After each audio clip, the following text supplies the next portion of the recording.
Em poucas palavras, um oferecimento da primeira igreja presbiteriana do Recife, numa abordagem direta sobre o mundo, a vida e a sociedade à luz da palavra de Deus, com o pastor Augustus Nicodemos.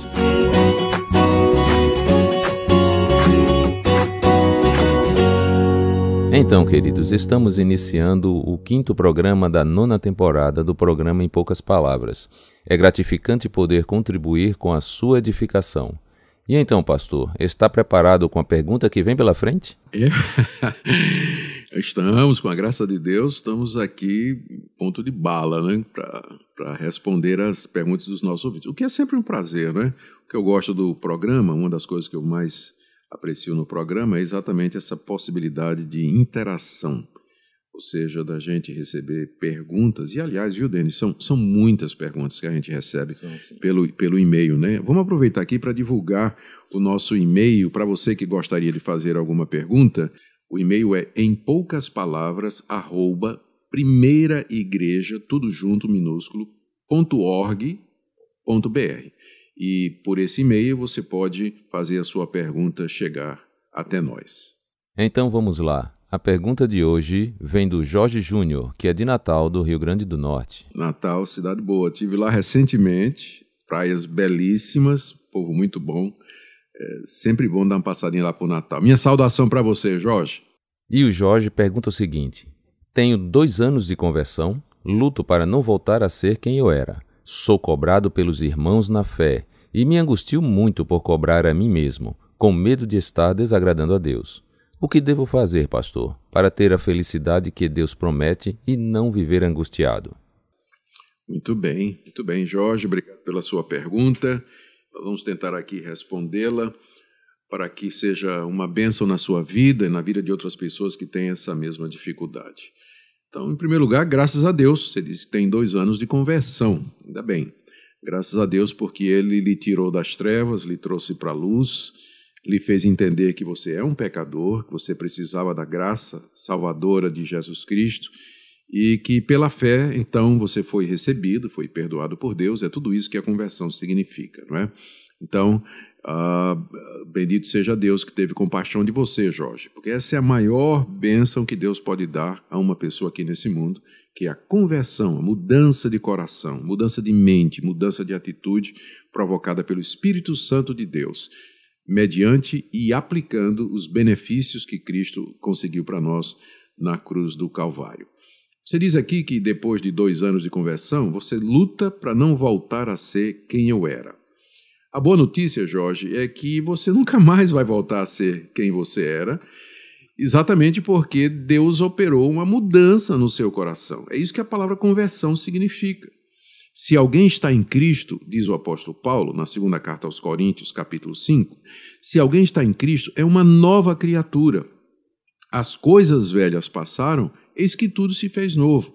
Então não tem como você voltar a ser o que você era, porque na conversão Deus implantou na sua vida um novo princípio orientador. Ele lhe deu o Espírito Santo, de maneira que a sua vida tem agora uma nova orientação. Ela tem um novo direcionamento. Você não voltará jamais a ser quem você era. Eu sei que quando você diz isso, você está querendo dizer que você tem medo de praticar aquelas mesmas coisas que você praticava antes de conhecer a Jesus Cristo.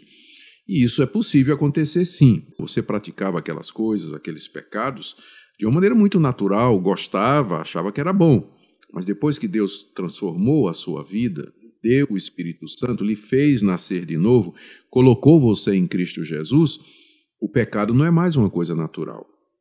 O pecado não é uma coisa que você faz com tranquilidade. O pecado traz angústia, vai trazer culpa na sua consciência e voltar a ser o que você era, você não vai, porque é Deus quem lhe segura e quem lhe sustenta. Você diz aqui que você luta para não voltar a ser o que você era.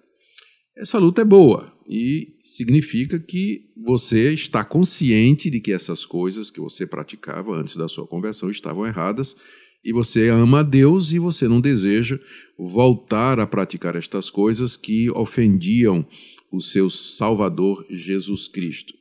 A pergunta é: que tipo de luta é essa? Porque, veja bem, lutar com suas próprias forças contra a natureza pecaminosa, contra as tentações do mundo, da carne e do diabo, você não vai conseguir vitória. Nós não temos em nós mesmos a condição e a força de vencer o menor dos nossos pecados ou a mais simples das tentações do mundo e do diabo. Nós somos pecadores, apesar da conversão, nós continuamos com a natureza pecaminosa, nós estamos sujeitos a fraquezas, a quedas, por isso que o Senhor Jesus Cristo disse: o espírito está pronto, mas a carne é fraca. Vigiai e orai para que não entreis em tentação. Então, se você está lutando com suas próprias forças, achando que você tem energia, inteligência e capacidades suficientes para vencer as tentações, você está no caminho errado e está no caminho da queda mesmo, tá? Porque não há em nós condições de vencer o mundo, o diabo e Satanás. Mas essa luta, ela tem que ser com base na nossa união com Cristo. Estamos unidos a Jesus, unidos na sua morte e na sua ressurreição. E com Cristo já foi crucificado o nosso velho homem, para que o poder do pecado sobre nós seja quebrado. Por isso que você tem que lutar com base naquilo que Jesus Cristo fez, ou, em outras palavras, no poder do Espírito Santo. Deus deu o Espírito Santo a você exatamente para que você pudesse mortificar essas tentações, esses desejos que aparecem na sua vida. É pelo poder do Espírito Santo que nós produzimos o que Paulo chama lá em Gálatas 5 do fruto do Espírito. As obras da carne, Paulo diz naquele mesmo capítulo, são conhecidas. E Paulo fala da prostituição, da imoralidade, da impureza, da idolatria, da glutonaria e de uma série de outras coisas. Mas em seguida ele diz: o fruto do Espírito é paz, amor, santidade, fé, confiança em Deus, longanimidade e uma série de outras coisas que são chamadas do fruto do Espírito Santo. Então, você precisa depender do Espírito Santo de Deus para poder viver uma vida santa na presença de Deus. Você diz aqui que seus amigos, seus irmãos de fé ficam cobrando isso de você. Por um lado, não é ruim não, viu, Jorge? É bom ter gente que fique no pé da gente mesmo e dizendo: olha, você precisa crescer, você precisa mudar, você precisa progredir na vida cristã. Graças a Deus por isso. Agora, essa cobrança, ela precisa ser feita em amor e precisa ser feita com humildade, porque esses que estão cobrando você, eles mesmos precisam de santificação e de crescimento. Então, eles não podem se tornar seus juízes e não podem ser hipócritas, cobrando de você uma coisa que eles mesmos não estão vivendo, né? Então, por um lado, veja isso como uma coisa boa, mas por outro, esteja prevenido, porque tem muita gente hipócrita que fica cobrando o comportamento dos outros quando eles mesmos, como Jesus Cristo disse, não erguem um dedo, né, para fazer aquelas coisas que eles querem que os outros fazem. Mas Deus pode usar essas pessoas exatamente para manter você no caminho correto. Você diz aqui ainda que você se angustia muito por cobrar a você mesmo e fica com medo de estar desagradando a Deus. Aqui a boa notícia é que esse processo de mudança e de melhoria e de crescimento, que a gente chama de santificação, ele é progressivo, Jorge. A santificação é um processo que dura a vida toda e ele é incompleto aqui nesse mundo, porque nós nunca chegaremos ao grau da perfeição. Veja, a diferença entre a conversão e a santificação é a seguinte: a conversão é um ato de Deus, é um ato instantâneo, momentâneo, em que Deus muda a sua natureza e Deus lhe justifica diante dele, lhe atribui a justiça de Cristo e o recebe como filho adotivo em Jesus Cristo. Então, é um ato de Deus, de cima para baixo, é um momento em que ele faz isso. A partir daí vai começar um processo que se chama de santificação, em que você vai gradativamente, dia a dia, durante todos os dias da sua vida, aprendendo a ser mais como Jesus Cristo e se afastando cada vez mais do pecado. Eu creio que sua angústia está exatamente nesse fato. Você gostaria que esse processo fosse mais rápido, não é isso? Você queria já ter atingido a perfeição. Só que você tem 2 anos de convertido. E esse processo vai durar a sua vida toda. Você vai lutar a vida toda contra o pecado que ainda está no seu coração, contra as tentações do mundo, contra as tentações do diabo. A cobrança é boa, mas não se cobre mais do que Deus nos cobra. Deus é misericordioso, Ele sabe que a gente tropeça. Nesse processo de santificação existem altos e baixos. Há momentos em que você vai estar vivendo na glória, mas outros momentos que você vai estar no vale da sombra da morte. Você vai achar que Deus lhe abandonou, que você pecou a um ponto que não pode mais retornar à comunhão com Deus. Então vai ter altos e baixos. Vai ter altos e baixos. Então, cobrar-se é importante, mas não cobrar-se além do que Deus nos cobra. É um processo que vai durar a vida toda. E, como eu disse, ele é imperfeito aqui nesse mundo. Então, às vezes, esse tipo de cobrança esconde uma certa arrogância, não é? Um certo orgulho. Você não admite que você possa cair, você não admite a sua fraqueza e aí fica com raiva de você.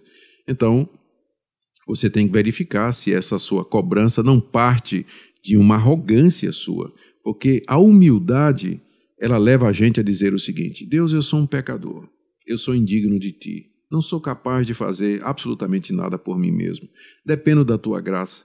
Se eu cair, me perdoa, me levanta, me restaura e me faz andar nos Teus caminhos outra vez. Então, leia, por exemplo, Jorge, o Salmo 32, leia o Salmo 51, onde Davi expressa o arrependimento pelo pecado que ele cometeu e como ele pede a Deus misericórdia para andar nos caminhos dele. Por último, você diz aqui, você faz uma pergunta, né? O que é que eu devo fazer para ter a felicidade que Deus promete e não viver angustiado?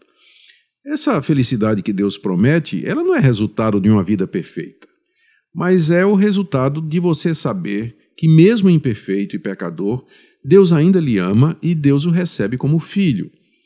Deus veio ao mundo na pessoa de Cristo nos salvar dos nossos pecados. Só que essa salvação, ela inicialmente consiste no perdão dos pecados e durante toda a nossa vida da libertação do domínio do pecado, que é esse processo que eu falei. Lutero se referia a essa condição com uma expressão em que ele dizia que nós somos ao mesmo tempo e juntamente justos e pecadores.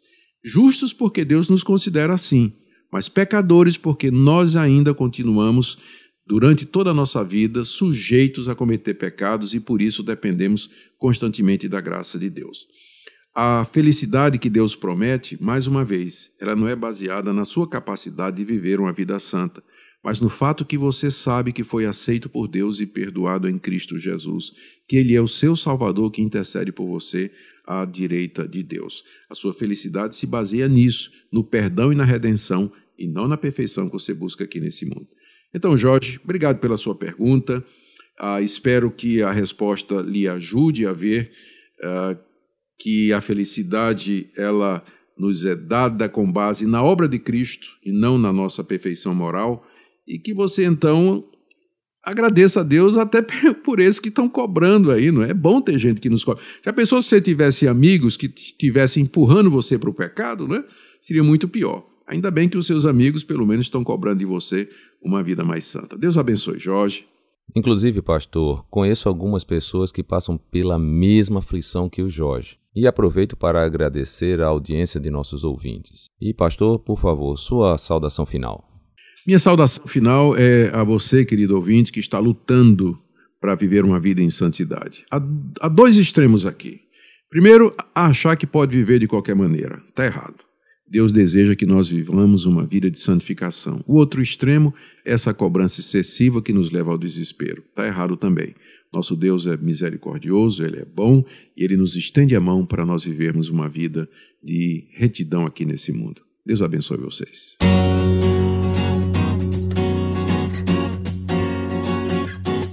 Você acabou de assistir Em Poucas Palavras, um programa da Primeira Igreja Presbiteriana do Recife. Visite-nos à Rua das Crioulas, número 120 Graças, Recife, Pernambuco. Site www.primeiraigreja.org.br. E-mail empoucaspalavras@primeiraigreja.org.br.